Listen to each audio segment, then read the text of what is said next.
Selamat pagi, kami dari kelompok 2 akan mempresentasikan sistem reproduksi wanita.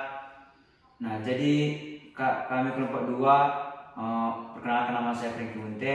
Perkenalkan nama saya Christian Samuel Sinamo. Perkenalkan nama saya Alvito Poto. Perkenalkan nama saya Muhammad Rizky. Perkenalkan nama saya Tanya Bulto. Di sini kami akan menjelaskan sistem reproduksi wanita. Yang pertama bagian eksternal, internal, panggul dan payudara. Semoga teman-teman dapat menyaksikannya dengan seksama.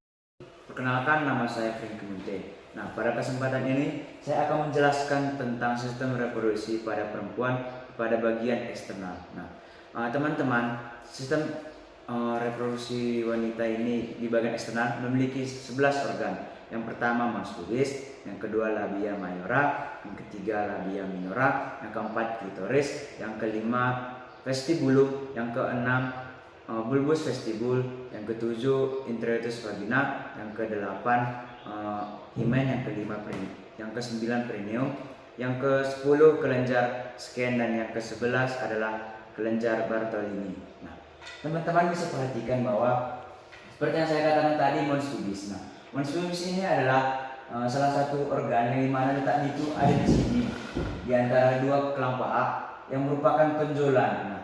Nah, tentunya teman-teman akan bertanya, mengapa sih harus menonjol? Nah, teman-teman, ini tonjolan ini merupakan tonjolan lemak yang dimana berfungsi untuk menjaga kelembapan pada organ bagian eksternal pada bagian wanita ini. Nah, tentunya bisa disimpulkan bahwa pada mons pubis ini kaya akan jaringan lemak dan jaringan keringat.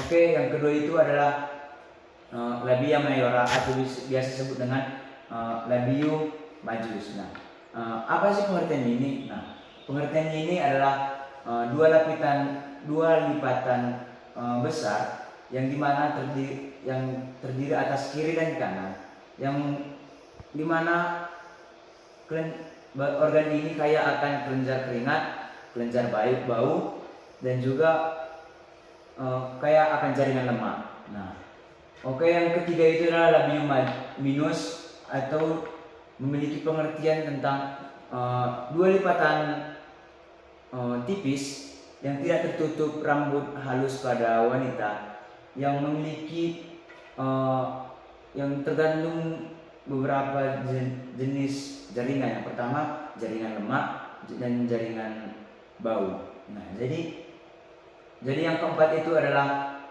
klitoris. Nah, ini klitoris itu ada di tempatnya di sini. Klitoris ini adalah lonjongan kecil yang dimana mengandung banyak sekali pembuluh darah yang berfungsi untuk perangsang penis di saat melakukan hubungan seks. Oke, yang kelima itu adalah vestibulum Nah, vestibulum ini terletak pada bagian ini yang mencakup 6 lubang.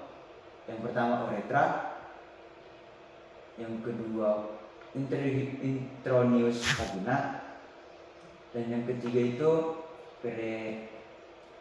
himen, vestibular fossa, dan vestibular gland. Nah, jadi fungsinya ini adalah untuk sebagai tempat jalan sejajarnya keluarnya darah menstruasi pada wanita. Oke, yang ketujuh itu adalah bulbus vestibul. Nah, bulbus vestibul ini terletak di sini, yang berfungsi untuk menjaga kesehatan pada wanita. Nah, yang kedelapan itu adalah kelenjar Skene. Nah, kelenjar Skene ini bisa disebut dengan vestibular gland dan atau disebut dengan vestibulum fossa. Nah, fungsinya ini adalah untuk sebagai jalur sejajar dengan uretra supaya bisa mengeluarkan darah mens itu dengan lancar, dan juga vestibulur fossa atau disebut dengan kelenjar Bartolini. Nah, ini merupakan jalan sejajarnya darah menstruasi. Oke, yang ke-10 itu adalah vagina opening atau biasa disebut dengan intraneous vagina. Nah, ini adalah tempat jalan keluarnya air darah menstruasi. Nah, jadi seperti yang saya katakan tadi, vestibular fossa, vestibular gland, dan vaginal opening ataupun biasa disebut dengan intraneous vagina adalah lubang yang sejajar untuk mengeluarkan darah vagina, darah menstruasi. Oke, yang terakhir, yang terakhir itu adalah hymen ataupun perineum. Nah, perineum ini adalah unsur kaku sampai ke elastis antara jarak vagina ke anus. Nah, jadi ini kaku atau elastisnya itu tergantung pada wanitanya, tergantung keseringan olahraga ataupun berdiam diri. Nah, jadi jarak normal antara vagina vestibular fossa ini dengan anus itu 2-5 cm. Oke, sekian penjelasan saya tentang sistem reproduksi wanita bagian eksternal. Semoga dapat dipahami. Perkenalkan Bu, nama saya Indi Nathan Gultom. Di sini saya akan mempresentasikan tentang sistem reproduksi wanita, yaitu genitalia internal wanita, yang terdiri dari vagina, uterus, tuba uterin, dan ovarium. Bagian lunak terdiri dari ligamentum, dan otot dasar panggul. Sedangkan bagian keras terbentuk oleh tulang kelangkah, tulang tungging, dan tulang pangkal paha. Yang pertama, vagina. Organ ini merupakan saluran penghubung dari introitus vagina ke uterus. Epitel vagina bersekresi untuk menjaga kelembapan vagina. Sekresi akan bertambah bila mengalami rangsangan seksual yang berguna untuk lubrikasi. Fungsi vagina yaitu tempat masuknya sperma, tempat keluarnya darah, haid, dan hasil konsepsi. Kedua, uterus. Bagi organ ini berbentuk seperti buah pir atau avokat. Merupakan organ berongga terdiri dari cervix uteri dan kolum uteri dan corpus uteri. Yang ketiga, fungsi uterus menyiapkan tempat untuk ovarium yang Selamat siang Bu, perkenalkan nama saya Christian Samuel Iman Tasinamo. Pada kali ini saya akan menjelaskan tentang sistem reproduksi wanita, yaitu pada genitalia internal wanita, vagina, uterus, tuba uterin, dan ovarium. Bagian lunak terdiri dari ligamentum, dan otot dasar panggul. Sedangkan bagian keras dibentuk oleh tulang kelangkang, tulang tungging, dan tulang pangkal paha. Vagina. Organ ini merupakan saluran penghubung dari introitus vagina ke uterus.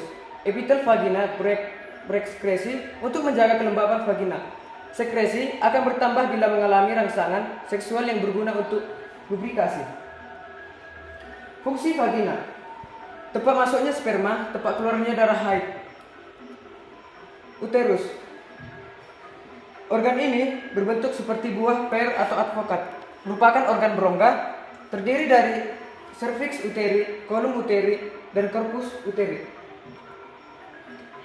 Fungsi daripada uterus: menyiapkan tempat untuk ovum yang telah mengalami fertilisasi, memberi kepada hasil konsepsi selama masa kehamilan. Tuba interna, tuba uterina. Terdapat 2 buah tuba, kiri dan kanan. Masing-masing tuba berasal dari komu uteri, berjalan di kedua sisi dinding pelvis, kemudian membelok ke bawah dan ke belakang sebelum mencapai dinding lateral pelvis. Kedua tuba ini terletak di dalam ligamentum latum. Ovarium merupakan organ yang kecil berbentuk seperti buah kenari, berwarna putih, dan permukaannya bergerigi. Corpus luteum adalah jaringan parut yang terbentuk setelah folikel pecah. Dengan demikian, korteks merupakan bagian fungsional pada ovarium. Sekian dari penjelasan saya, akan dilanjutkan oleh teman saya.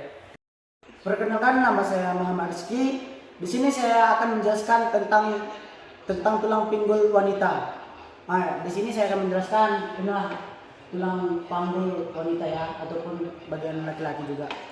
Tulang panggul wanita terdiri dari 3, dilansir oleh Oralku ketiga tulang. Ini terpilih saat masih masa kanak-kanak, tetapi kemudian menyatu bertambahnya usia. Ketiga, tulang ini saling bertemu untuk membentuk acetabulum, yaitu sendi bagian pinggul. Panggul yang membentuk seperti cangkir berongga. Tulang dan sendi ini juga membantu tubuh untuk bergerak, termasuk berjalan. Adapun ketiga tulang pinggul dalam anatomi panggul wanita adalah sebagai berikut ini. Ilium. Ya, inilah ilium.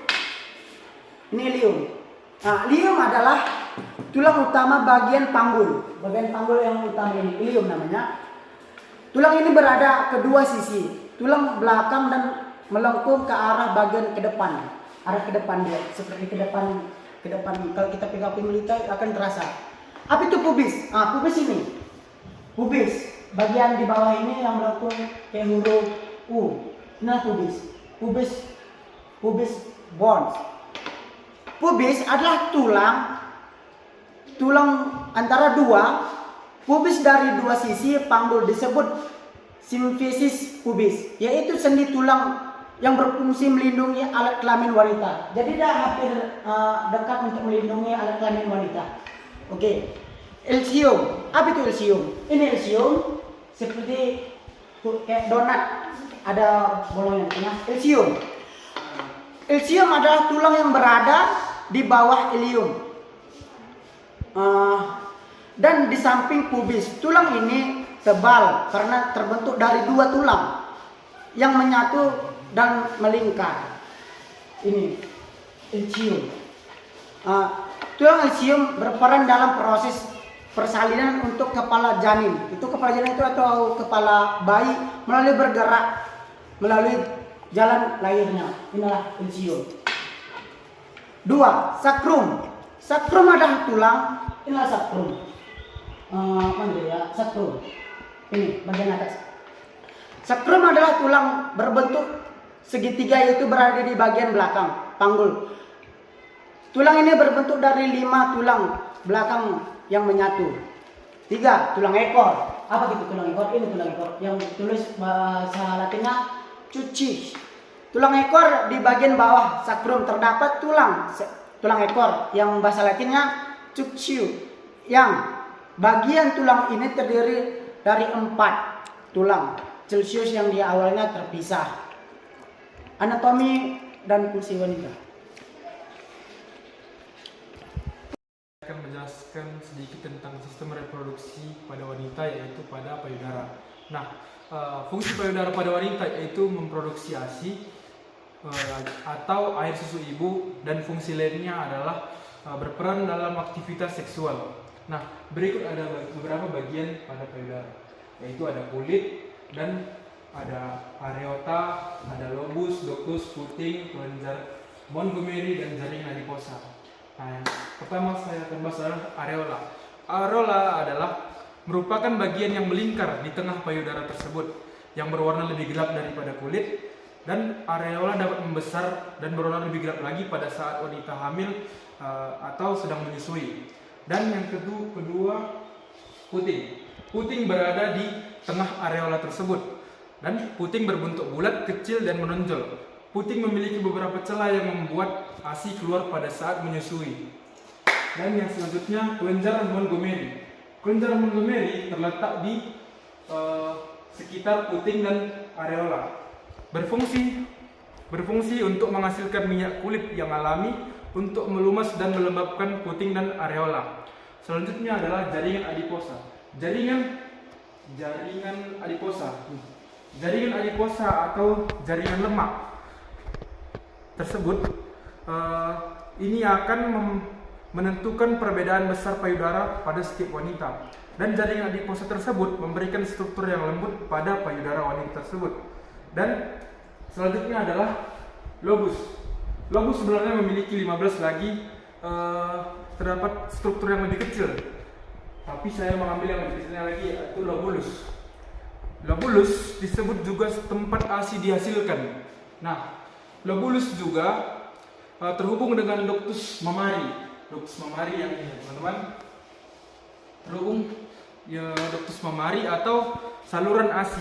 Nah, di sini juga terdapat ada beberapa otot sebenarnya teman-teman, otot dan tulang, otot pectoralis major dan otot pectoralis minor, dan ada juga tulang rusuk. Yang otot tersebut fungsinya untuk sebagai tempat melekat payudara tersebut. Dan seperti organ lain, payudara juga memiliki peredaran darah. Ada selambut saraf, kelenjar getah bening, dan pembuluh limfa. Dan ada 3 juga hormon yang mempengaruhi payudara. Yang pertama estrogen, prosterogen, dan prolaktin, yang menyebabkan jaringan galundar payudara mengalami perubahan pada saat menstruasi. Nah, sekian dan terima kasih. Sampai di sini presentasi kelompok kami. Jika ada kesalahan tutur kata yang kami sampaikan mohon dimaafkan. Terima kasih.